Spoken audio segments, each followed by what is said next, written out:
Olá, meu nome é Daniela Monte, sou aluna graduanda da Universidade da Anhanguera e vou apresentar a minha monografia cujo tema é alopécia. Bom, eu escolhi o tema devido à grande relevância que as pessoas possuem em relação à sua aparência, né? Eu vejo que a perda dos cabelos, ela está literalmente ligada à autoestima das pessoas, né? Eu, por atuar na área da beleza, para mim é de suma importância o assunto. E aí a alopécia, ela é a perda exacerbada dos fios, né? Onde nós temos, deveria nascer fios, deveríamos ter fios novos, então param de nascer, de crescer, enfim, causando a calvície, né? E aí, as principais causas, né, são influência genética, processos inflamatórios, doenças sistêmicas, que causam geralmente, né, a alopécia. E aí nós temos uma grande gama de alopécias, mas nós temos as principais, as mais abordadas, né?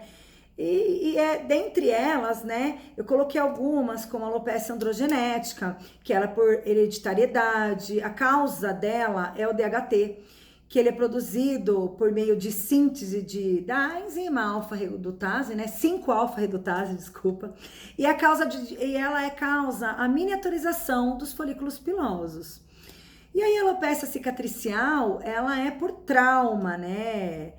Desordem congênita, infecção. Um exemplo de alopecia cicatricial é queimadura, onde queima não nasce mais cabelo, porque ela causa uma necrópsia folicular mesmo, né? A alopecia areata, ela é uma doença autoimune. Ela é por meio de linfócitos, né? CD4 e CD8, que elas são produtoras de citocina e elas interferem diretamente na síntese, né? Induzindo a apoptose. E aí tem a alopécia frontal fibrosante, que ela causa uma queda irreversível e ela acomete principalmente mulheres na menopausa, devido a uma inflamação do folículo piloso, seguida por necrópsia folicular.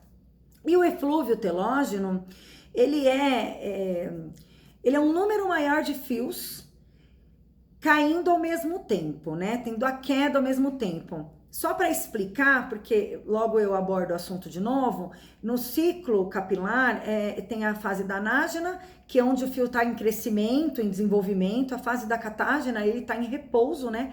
Esperando a fase de telógena para que ele caia, o ciclo recomece. E a fase de telógena, uma média de 10% dos fios caem somente, né? No eflúvio telógeno, caem uma quantidade muito grande, tá? E é por isso que a pessoa, ela fica com alopecia. Bom, nós temos muitos tratamentos, né? E aí, dentro desses tratamentos, nós temos a finasterida, que é de via oral, né? Ele é um fármaco que ele inibe a enzima alfa-redutase 1, que converte a testosterona em DHT, impedindo a miniaturização dos folículos pilosos.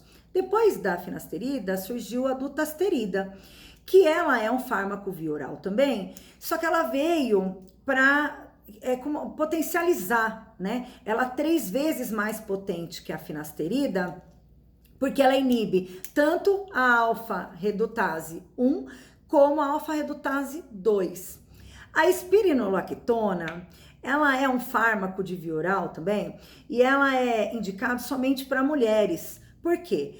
Porque o efeito é por via sistêmica e ele bloqueia o receptor andrógeno, inibindo a produção de testosterona, né, pelas glândulas adrenais e pela competição com o DHT. E aí esses fármacos, o problema desses fármacos são os efeitos colaterais, né? Existem vários efeitos colaterais, mas dentre os mais comuns são hipotência, disfunção erétil, diminuição do número de espermas, né? Então, para um casal que deseja entrar em fase gestacional, por exemplo, não é indicado esse tipo de tratamento, entre outras coisas também, né? Bom, minoxidil é o queridinho, ele é o conhecido, né? Todo mundo já ouviu falar em minoxidil. Na verdade, ele é mais indicado para uso tópico, geralmente como tônico, né? E ele é um vasodilatador. O que ele faz? Ele prolonga a fase da anágena. E aí nós temos algumas técnicas, né, de tratamento.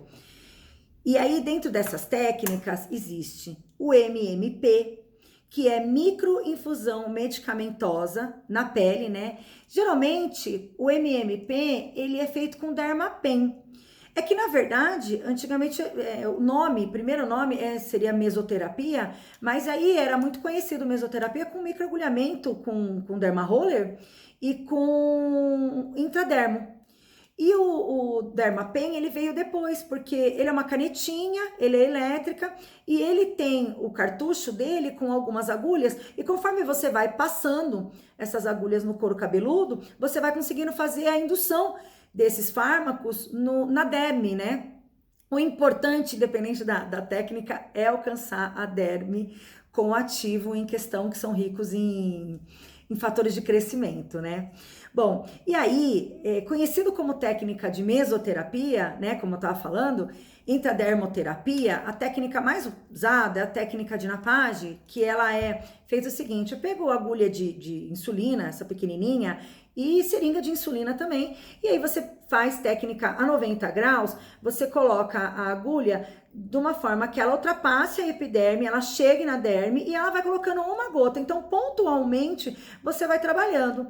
E o microagulhamento, que com dermaroller, bom, que é aquele rolinho com várias agulhas estéreis que você vai abrindo a pele realmente para conseguir fazer essa indução na pele, né? E aí, a gente tem o laser de baixa potência, né? Que ele é um estimulador, né? Ele estimula a atividade celular, né? Através de um feixe de luz, ele alcança o folículo piloso. E aí, através disso, ele é absorvido pelas mitocôndrias, promovendo o aumento de ATP, que logo aumenta o metabolismo do folículo piloso, né? E aí ele estimula a atividade mitótica dessas células germinativas. O PRP é um tratamento onde você usa o próprio sangue do paciente. Você pulsiona a veia do paciente. Quando você extrai esse sangue, você extrai num tubo próprio, numa rotação própria, você leva para a centrífuga, numa rotação própria, né? E aí você retira desse sangue o plasma. Ele deve ser aplicado imediatamente. Por quê? Porque os elementos figurados desse plasma, eles devem estar ricos de plaqueta, né? Então, é um tratamento super eficaz, e as técnicas de aplicação é técnica de Nappage, microagulhamento, assim como as outras. Bom, alguns casos onde o paciente demora muito para procurar tratamento, não é possível tratar esses pacientes. Por quê? Porque na perda desses folículos pilosos eu não consigo fazer estimulação. Então, uma pessoa que ela está careca, ela perde todo o cabelo, principalmente na área posterior, né, na superior, ele perde esse cabelo, e aí eu não tenho folículo próximo para estimular. Então, nesses casos, não tem como a gente tratar com esses tipos de tratamentos que eu citei aqui. E aí, nós indicamos a pessoa fazer um implante capilar, tá?